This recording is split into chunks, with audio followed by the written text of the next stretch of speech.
रोम में एक शासक हुए थे जिनका नाम था जूलियस सीजर और जिनके सम्मान में अंग्रेजी कैलेंडर में एक महीने का भी नाम है जिसका नाम है जुलाई।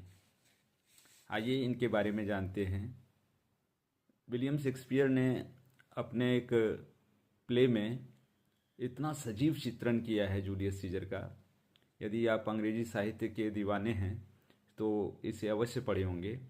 The title of this play is Julius Caesar.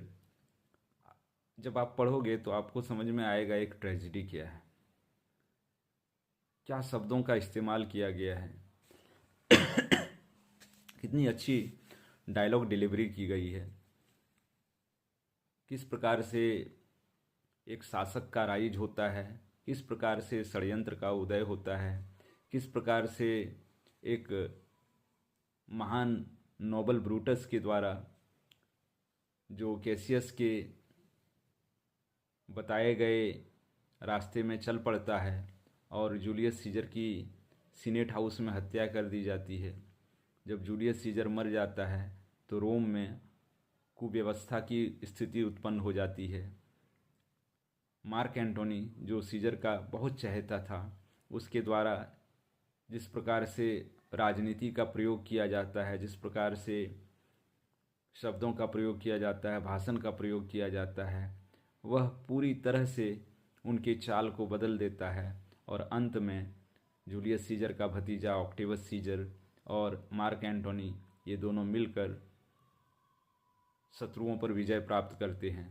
शत्रु दल में मुख्य किरदार में मार्कस ब्रूटस, केएस Cassius, Decius Brutus, Trebonius, Cinna, Messala ये सभी होते हैं।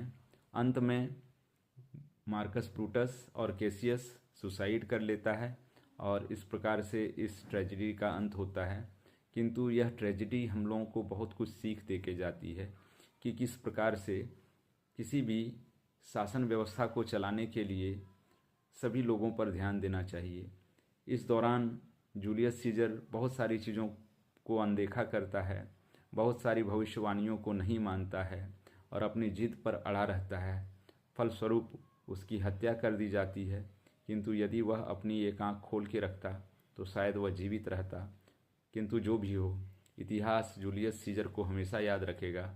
उसके शासनकाल में रोम बहुत फला फूला और उसने एक विस्तार हासिल किया। आप अवश्य पढ़ें जूलियस सीजर।